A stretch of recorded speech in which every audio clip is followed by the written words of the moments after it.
Today on The Next Generation Critic is one of those shows that should have never been made, since I feel watching them extremely tedious and boring, and those are the Rats in a Maze episodes, and this one is Where Silence Has Lease.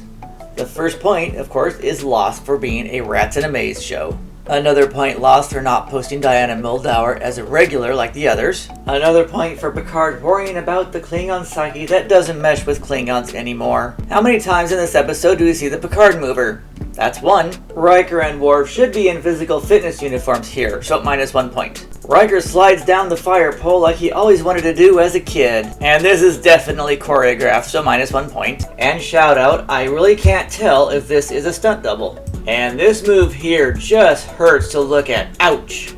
And minus 1 point here. Klingons know who their enemies are. They would not become savage like this and try to kill everybody in sight. And this is the holodeck, so if there are any glitches in this set, I can't take a point. Worf can't talk about his more intense sessions since they involve Klingon women and sex. So they are going to the Morgana Quadrant and then found the hole in space. Picard poses like Peter Pan. Then Data says, I can't see it because you're standing in my way. And the unusual thing about this is that there is absolutely nothing there. Wesley, the smartest one on the bridge, says, why can't we see on the other side of nothing? Yes! And minus 1 point for a teenager flying the ship. Look close at the new engineering station in the back. Deanna talks about her last boyfriend. Minus 1 point for a boom mic reflection. Minus 1 point here since holes in space have appeared before. Look closely, the scanner goes past the hole and then magnifies it. Minus 1 point for credits 7 minutes into the show. Wesley says, I number 1. Let's launch a probe into it. That's what she said. Wesley says, I number 2. Listen closely, you can hear when the probe disappears. It's gone. Minus 1 point for nobody taking Worf's recommendation and Klingon legends seriously. You'll see why in a minute. Picard just calls him the left fielder. The left fielder's name. Why?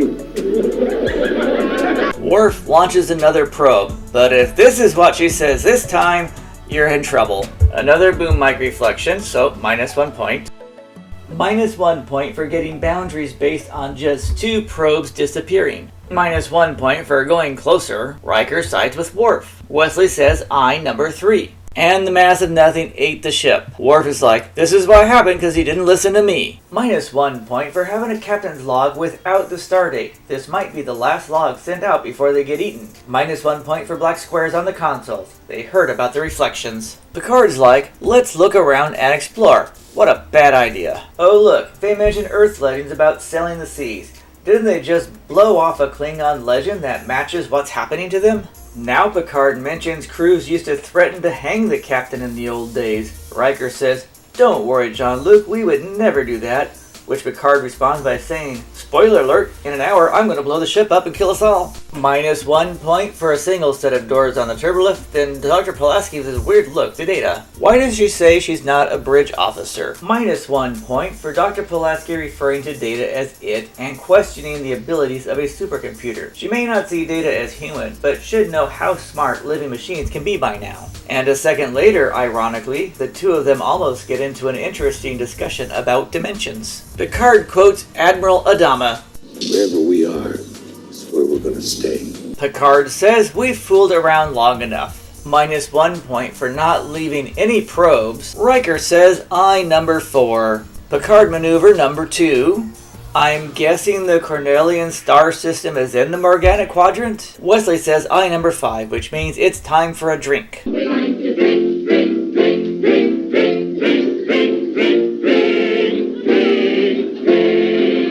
Wesley says I number 6. Now for the big debate. Are the engines actually running fine, or is it an illusion created by Nagilum? Geordi says I number 7. Picard thinks he's on a celebrity home tour. Now he talks to Data about their relationship with each other. They would have exited the cloud if the engines were good, so minus 1 point. It's rare to see Riker nervous, isn't it? This is the first time you see Geordi transfer engineering to the bridge. Yes! Minus 1 point for transferring engineering to the bridge. He should be down in engineering where they need him. Now the beacon is in place. They never did find the probes they sent in, did they? Wesley says I number 8. Minus 1 point for not recognizing the sound of their own beacon. Picard thinks he's on Logan's Run. Does this mean they all just peed their pants? Jean-Luc does Picard maneuver number 3. And the Romulans are attacking. Pulaski says, I'm getting the hell out of here. Deanna strangely disappeared, so minus 1 point. This explosion is way too easy. Now the Yamato appears. Wesley can barely stand to look at it. Minus 1 point for calling it the Yamato because in Japanese it's actually Yamato. It also has an E in its number. Does that mean all Galaxy-class ships have an E designation, or did the Yamato, also go through 5 variations? Data says the life support is good, but there are no people on board. Would that define it as a ghost ship? Picard and Riker are standing apart, now they're standing together, and now they're standing apart again, so minus 1 point. Picard now identifies as nothing. Now he's a man with questions. Minus 1 point for wanting to beam over to the ghost ship. They should beam over probes, like they did in Prometheus. Minus 1 point for the captain's log talking down to the audience, like we forgot everything during the commercials. O'Brien says I number 9. Worf is convinced someone may be there, even though no life signs were reported. They should really start listening to their security officer more. Minus 1 point for calling Chief O'Brien a lieutenant. O'Brien says I number 10. That means we can drink again.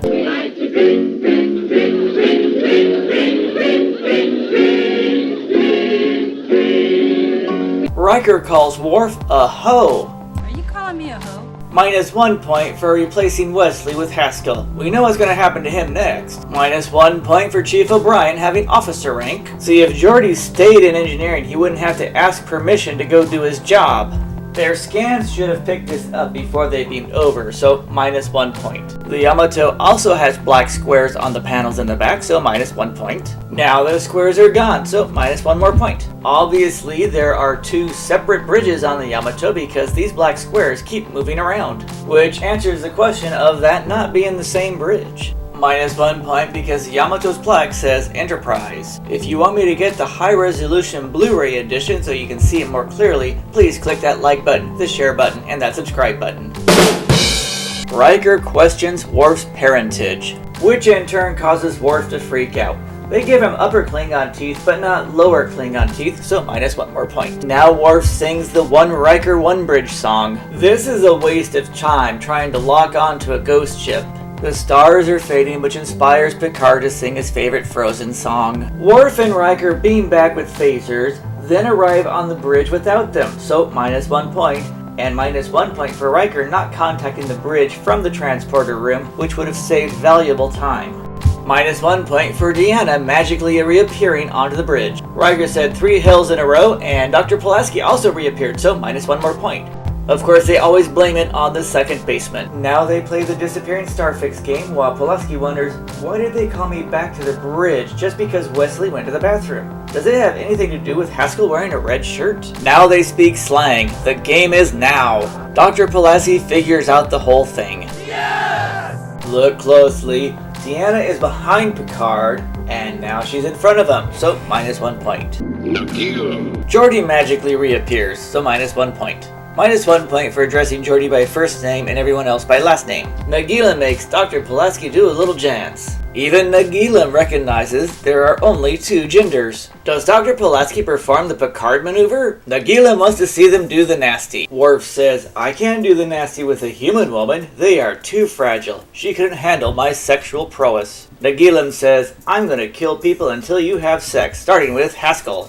Picard says, we can't allow you to do that. Nagila's response is, yes I can, he has a red shirt. And he was intentionally put there so I could kill Wesley instead, so minus 1 point. Nagila says he wants to kill off half the crew in death experiments. Geordi says, you know, Worf, we wouldn't be in this situation if you and Pulaski just banged each other. While they're in the conference room, it makes you wonder, who is flying the ship? Geordi and Wesley? Picard says destroy the Enterprise too soon. They should have tried more options first, so minus 1 point. I agree with Dr. Pulaski. He came up with that way too soon. Dr. Pulaski says, why do I get the feeling that all of you just wanted to watch me have sex with Worf instead? But they're all thinking, we've been out in space a long time. We're overdue for a really good sex scene. Worf is thinking, Deanna wanted to see me naked. While Deanna is thinking, We got 20 minutes left. I think I'll borrow Data. Tatcha said he was pretty good. -1 point for nobody being in engineering. Picard asks, how much time to prepare? Riker says, the entire crew is already in the middle of a pre-destruction orgy, so I say 20 minutes. Then Picard says, Riker, why are you looking at me like that?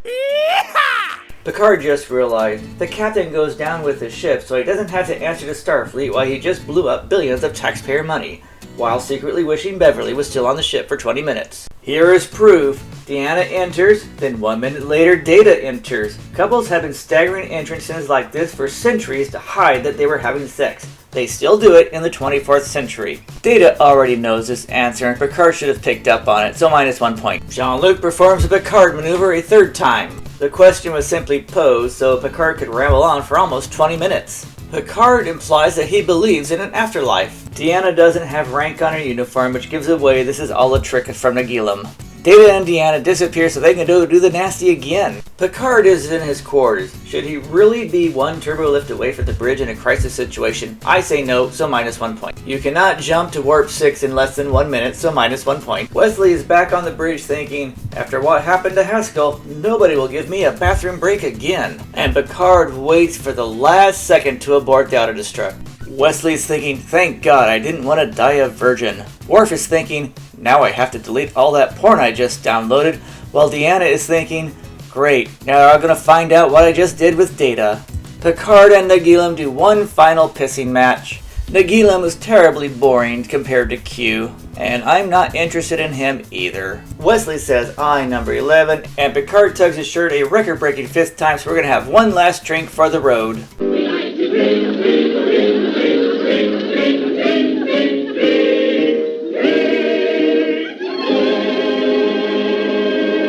Charles Douglas played Haskell. He has 13 credits, including Mama's Family and Falcon Crest. And Earl Bowen recently left us with 290 screen credits, most notably The Man with Two Brains, Wonder Woman, and the Terminator movies. Where Silence Has Lease, a terribly painful Rats in a Maze show, gets a score of 51%. Thanks for viewing. Be sure to leave comments below, click that like button, the share button, the subscribe button, and I'll see you again soon.